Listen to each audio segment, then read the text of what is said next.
I moved my girlfriend and me to California to follow her dreams, but she ended up cheating on me. My wife Alana and I were dining at a fancy restaurant when I spotted my oldest and closest friend approaching our table.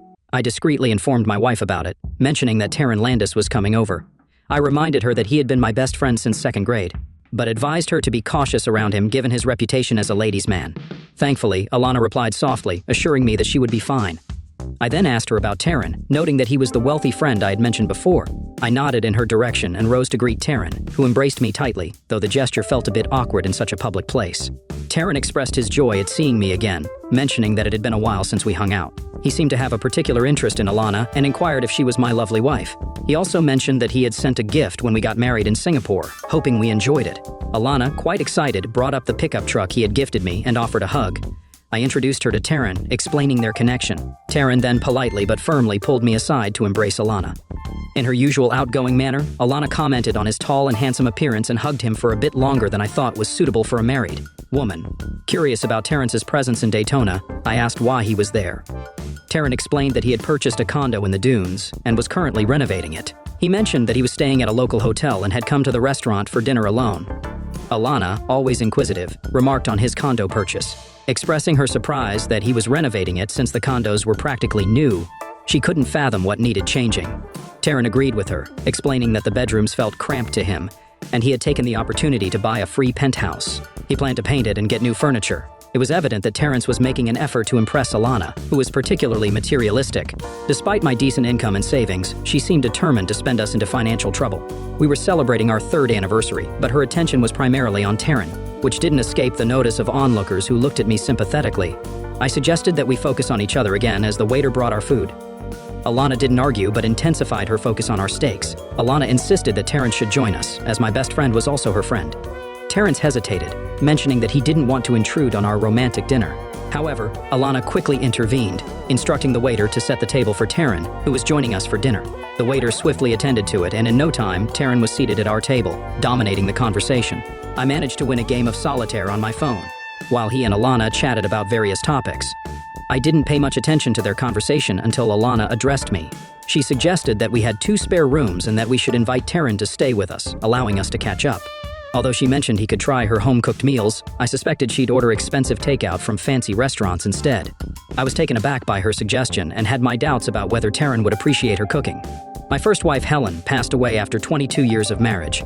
She and Taryn were close friends, and I never worried about their friendship because Helen was devoted and trustworthy. Sadly, she passed away suddenly from a heart attack 5 years ago. I mourned for over a year before meeting Alana at a charity event. Despite the 11-year age difference, we eventually got married, and we've been together for 3 years now. Alana had been divorced before, claiming her first husband cheated on her. I was committed to never cheating on my wife, and Alana knew it. It seemed that Alana had no trouble convincing Terrence to stay with us, and I suspected her revealing attire played a part in it. Taryn didn't have to wake up early for work, which was a luxury reserved for those without millions in the bank. Alana hadn't worked since her first divorce, and she had me sign a prenuptial agreement stating I wouldn't touch her money no matter how long we were married. This suited me fine, as I had a stable income from my investments and a good job. When I arrived home on Monday night, Alana and Terrence appeared even closer than they were at the restaurant the night before.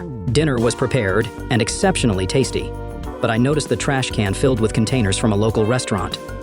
Taryn and Alana were so engrossed in their own world that they didn't even notice when I left the living room, climbed the stairs, and went to bed. Their lack of attention didn't make me feel awkward. I was quite surprised when I got home on Wednesday evening and found Alana seemingly waiting for me. She was sitting on an expensive sofa, which, in my opinion, was a bit too close, especially for a friend. The man she had recently met was Taryn. Alana's opening statement was that we needed to have a conversation. Once again, I was taken aback. It was just a regular Wednesday, and I couldn't help but wonder how Taryn had worked his magic so swiftly. I knew he was skilled at everything he pursued, but this was incredibly impressive, and I knew it would cost me.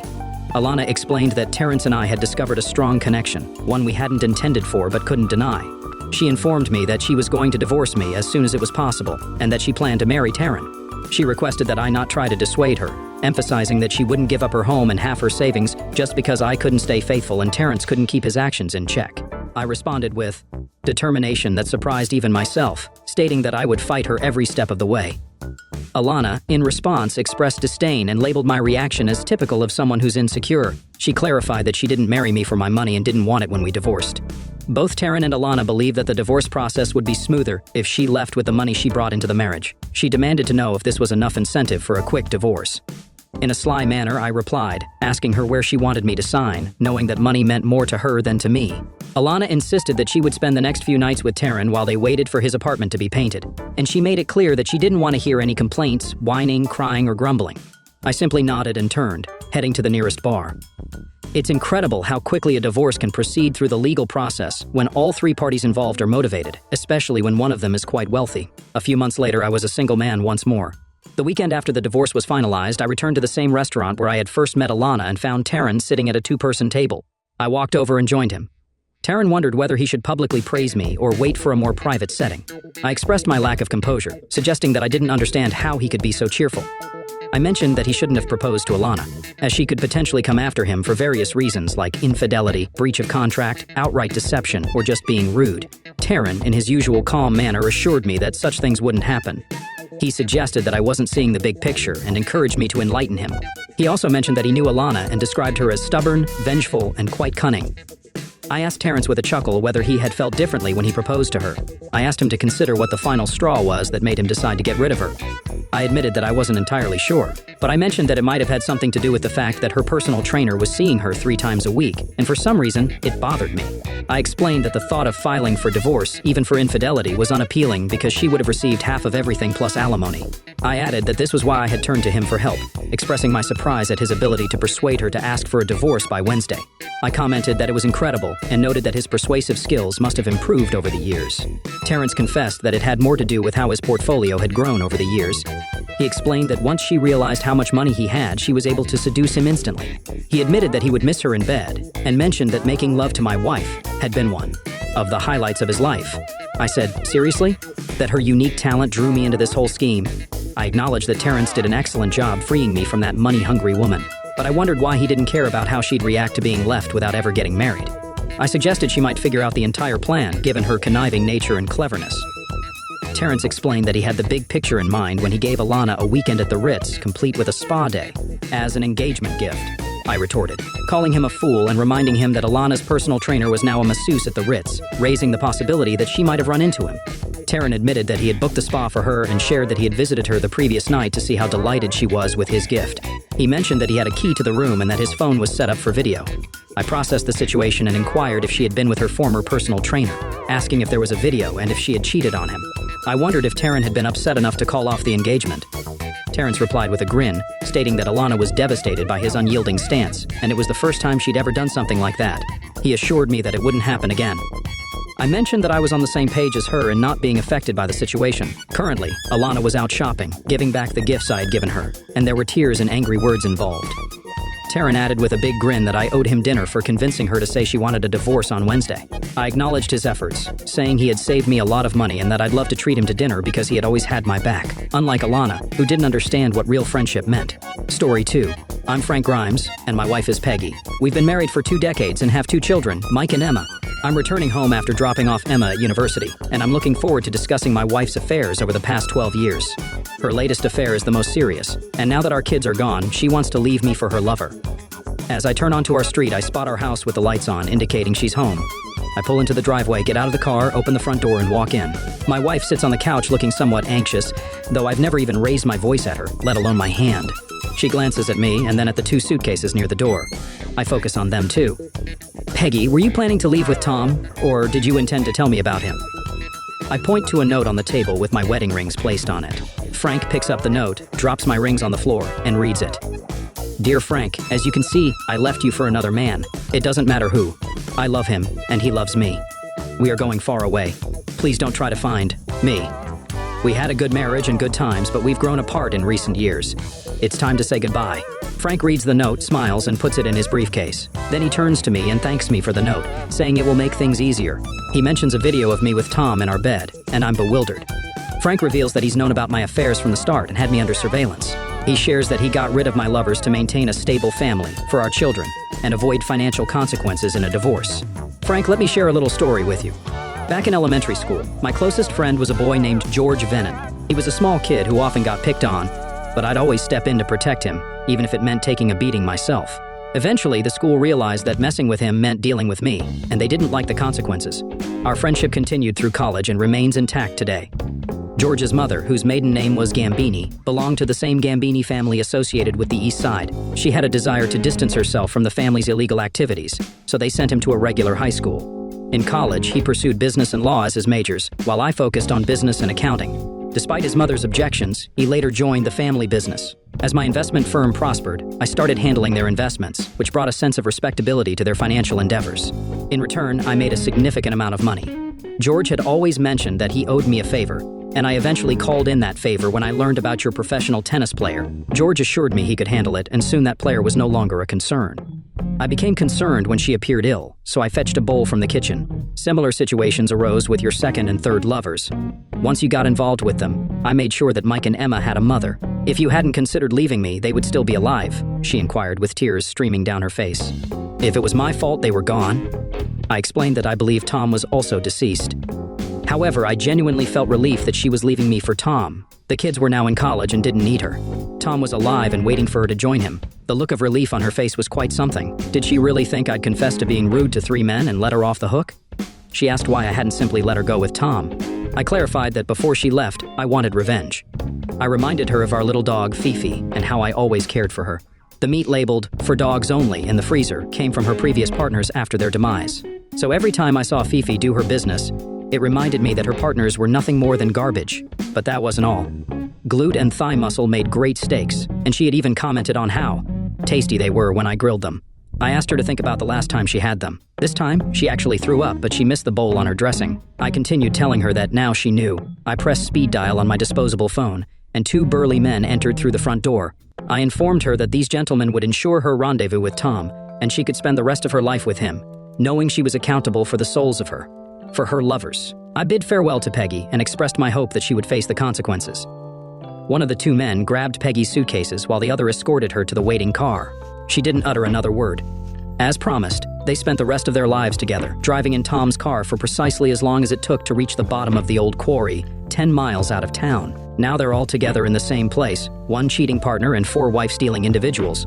I love my life, and I have the proof that my beloved wife, Peggy, left me for another man on that significant day in August 2005. Story 3. My friend, an 18-year-old high school graduate, burst into the door of our cozy 2-room apartment, and I couldn't believe my incredible luck. Her lifelong dream of becoming an actress had always seemed quite achievable to me, given her undeniable beauty and exceptional talent.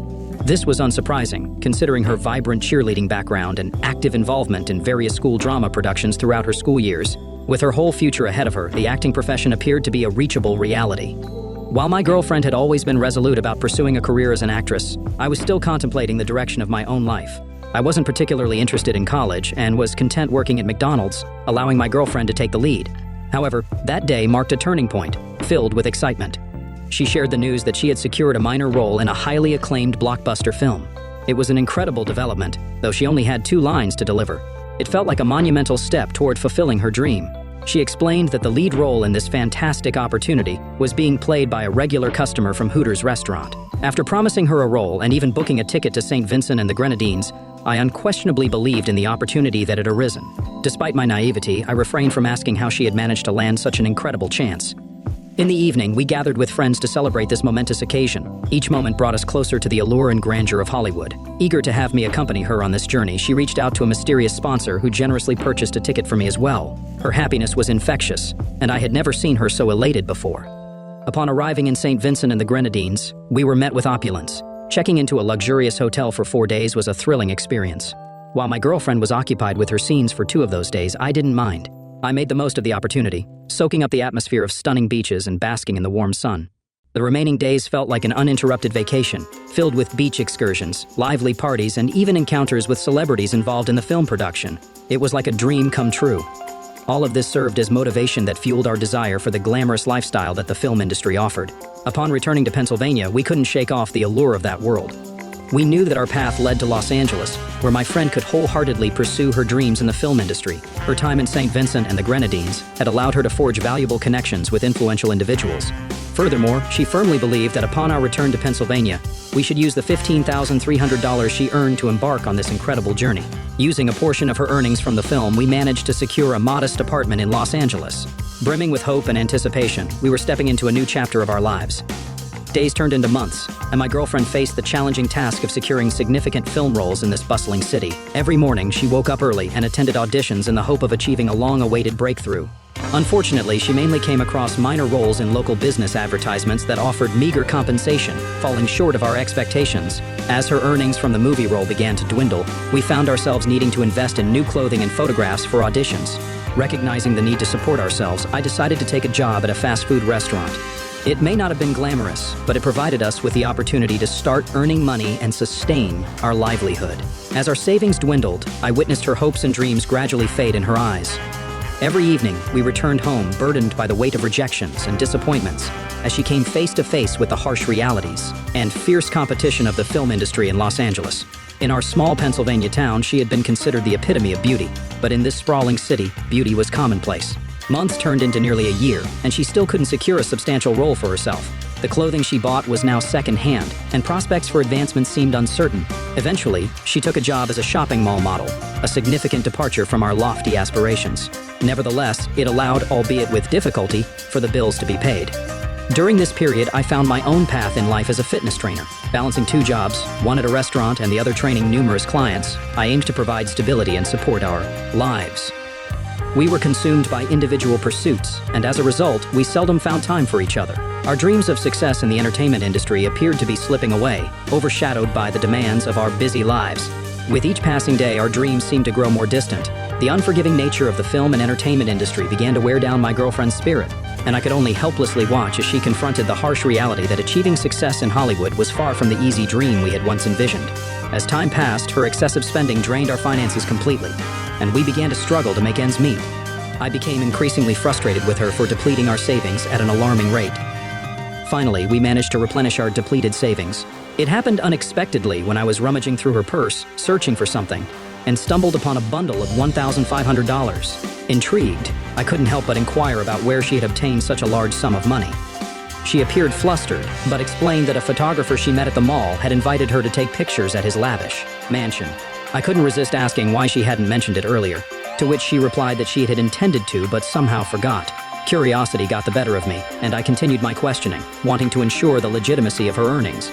She assured me that everything was fine. However, as she spoke of her best photos and posing in various outfits for professional photographers, doubt began to creep into my mind. Despite our naive understanding of the industry, I couldn't ignore suspicions about the potential for exploitation or ulterior motives. After all, we had heard stories of people in Hollywood willing to pay exorbitant sums for almost anything. I grew curious and asked her to show me the photos. To my surprise, she mentioned that producers rarely provided copies, and it would take some time before anything would be known about the photo shoots. In my naivety, I accepted her explanation without delving deeper into the matter. This situation persisted for the next 2 years.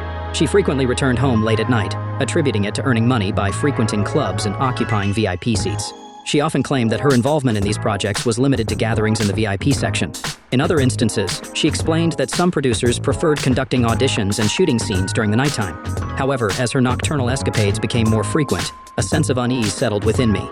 Worries about her safety and the company she kept began to overwhelm me. She tried to allay my concerns, arguing that she wasn't the only one engaging in such activities and that many of her friends were compensated similarly. But suspicions persisted in my mind, causing me to question the reality of her actions. Over time, I began to take notice of the company she was keeping, which primarily consisted of individuals typically associated with the adult film industry. Yet, in my naivety, I believed they were simply models. She defended herself by explaining that she had no control over her work schedule, as producers dictated her whereabouts and responsibilities. I tried to logically assess the situation, convincing myself that some producers might genuinely prefer nighttime shoots. All of this seemed to align logically with my limited understanding of the industry. One day, while taking a smoke break near our apartment, a pivotal moment occurred that shattered my illusions. A man in a large SUV pulled up and dropped her off right in front of our house. In that moment, my views on her nocturnal adventures were called into question, leaving me stunned. Shocked by what I witnessed, I couldn't muster the courage to immediately confront her. Instead, I went inside the house and discreetly observed her through the blinds as she entered. Anxiety gripped me at that moment. With a determined decision to uncover the truth about her activities, I secretly planned to follow her the next Friday when she went out. On that Friday, she went on a date with her friends, and I quietly began trailing her. In the end, she ended up at a club with a long line outside. To my surprise, the club's promoter granted my girlfriend and her friends special privileges, allowing them to bypass the long queue and enter the establishment swiftly. In my quest for answers, I reluctantly had to bribe a bouncer generously to gain entry inside the club. I carefully scanned the crowd, desperately searching for her. Finally, I spotted her in the VIP section, chatting animatedly and enjoying drinks with her friends. It seemed to match her earlier explanation, and I lingered there for a while. As I began to grow tired and prepare to leave, doubts about the man in the SUV still nagged at me. But those doubts quickly vanished when I realized it was just an Uber Black, and I felt foolish for suspecting betrayal. After scolding myself for being paranoid, I convinced myself that everything was fine and returned to my normal routine. At the time, I worked as a fitness trainer and also dabbled in multi-level marketing, selling dietary supplements and insurance. Thankfully, my average earnings covered rent and my living expenses. When I took charge of managing my own finances, I couldn't help but notice changes in my girlfriend's behavior and appearance. She became more secretive about her financial matters, which raised concerns for me. Occasionally, she displayed aggression toward me, only to apologize later, claiming it was unintentional. Furthermore, she started concealing her finances and paid less attention to her spending, leaving me questioning her financial habits. Despite initially trying to brush these concerns aside, I couldn't ignore the significant decline in her financial stability. She began losing a considerable amount of weight, hardly ate, showed signs of excessive nervousness, and experienced sleep problems. She often slept for extended periods, causing me to worry about her well-being. In my attempt to address her health issues, I made sure she ate properly, attributing her behavior to stress. However, one night, as I woke up, I noticed she wasn't in our bed. Baffled, I followed the noise coming from the bathroom, driven by anxiety. To my horror, I discovered my girlfriend using a prohibited substance in the bathroom. I stumbled upon a stash of illegal substances, which caught her by surprise. In a panic, she attempted to hide everything but ended up spilling it on the floor. Her desperate actions to salvage the substances resembled a beggar clutching at scattered money. It marked a turning point in our relationship. Overwhelmed by emotions, both of us broke down in tears. She sincerely apologized and pledged to seek help and undergo rehabilitation immediately. It felt as though she had journeyed to Los Angeles but lost not only herself but also our connection along the way. Unflinchingly addressing her issues, she bravely kept her promise and checked into a rehabilitation center the very next day. Throughout her month-long stay at the clinic, she displayed genuine remorse and determination, clinging to the hope of overcoming this dark phase and resurrecting her dream. When she completed her rehabilitation program and returned home, she appeared revitalized and filled with newfound strength and resolve. A wave of relief washed over me. Her return was particularly significant as my birthday approached. We had a tradition of going all out for each other's birthdays, always striving to outdo ourselves and create unforgettable celebrations. One day, she came home, casually tossing her purse next to me and went to the bathroom. Curiosity got the better of me, and a few days before my birthday, I decided to search her bag. To my astonishment, I stumbled upon a CD labeled Pilot. Excitement and anticipation surged through me. Without hesitation, I popped it into the DVD player, eager to discover its contents, anticipating it might be a surprise related to me or perhaps footage of a screen test she attended. I was utterly shocked and filled with anger as the unexpected truth unfolded on the screen. The video showed my girlfriend engaging in intimate activities with another man. It was an image I could hardly fathom. Overwhelmed by emotions, I stormed into the bathroom where she was showering, venting my anger and demanding an immediate explanation for her involvement in such actions. As she emerged from the shower, I noticed she was trembling, and she offered heartfelt apologies. She admitted that what I witnessed was initially meant as a one-time encounter, but had spiraled out of control. I could scarcely comprehend her words. Confused and in search of clarity, I asked her how long she had been involved in this industry. Reluctantly, she confessed that it had been ongoing for over a year. My confusion deepened when she struggled to provide an exact count of how many times she had participated in such activities. Citing the frequency blurred the boundaries and made it hard to keep track. What struck me even more was that the dates and timestamps on the videos coincided with the period when I believed she was in a rehabilitation center seeking help, not pursuing adult films for financial gain. Determined to rebuild my life, I cut off all contact with my ex-girlfriend and focused on my career as a fitness trainer and my involvement in multi-level marketing. Unfortunately, the latter turned out to be a pyramid scheme that was eventually shut down by authorities, dashing my hopes. Undeterred, I decided to invest my savings in opening a gym. However, the high expenses in California posed a significant challenge. Opting to join the Planet Fitness franchise, I seized the opportunity to open a small gym in my Pennsylvania hometown. Before leaving California, wanting to be transparent, I reached out to my ex-girlfriend to inform her of my departure. Despite our breakup 6 months earlier, our connection remained strong, and our phone conversation stirred up emotions in both of us. She spoke of feeling abandoned, emphasizing that I had brought her to California and then abandoned her when she needed me most. Her words left me speechless, and I found myself immersed in memories of our shared youth and the dreams we once held together. Having made the decision to return to my hometown, I took the initiative to establish the Planet Fitness Center. As the business began to thrive, I also found solace in close relationships that brought joy and fulfillment back into my life. However, over time, I heard unsettling rumors that my ex-girlfriend had turned to a life of street-based solicitation to support her illegal substance use. Initially skeptical, I decided to investigate and discover the truth firsthand. What I uncovered left me utterly shocked. The person I once knew had become a mere shell, devoid of the vibrant soul I had cherished. About 2 years after the opening of my gym, the situation took an unexpected turn. Everything had been going smoothly for me. The membership at my gym kept growing, and it seemed like life was on a positive trajectory. But then an unexpected and devastating piece of news reached me. My ex-girlfriend had passed away while with a client, having consumed an excessive amount of a prohibited substance. The moment I received this heart-wrenching information, chills ran down my spine and I rushed home, unable to contain my emotions. I sat on the shower floor, overcome by uncontrollable grief and tears. To this day, I still carry guilt and never cease to wonder if I could have done something differently. Despite reassurances from my therapist, pain and regret continued to weigh heavily on my heart.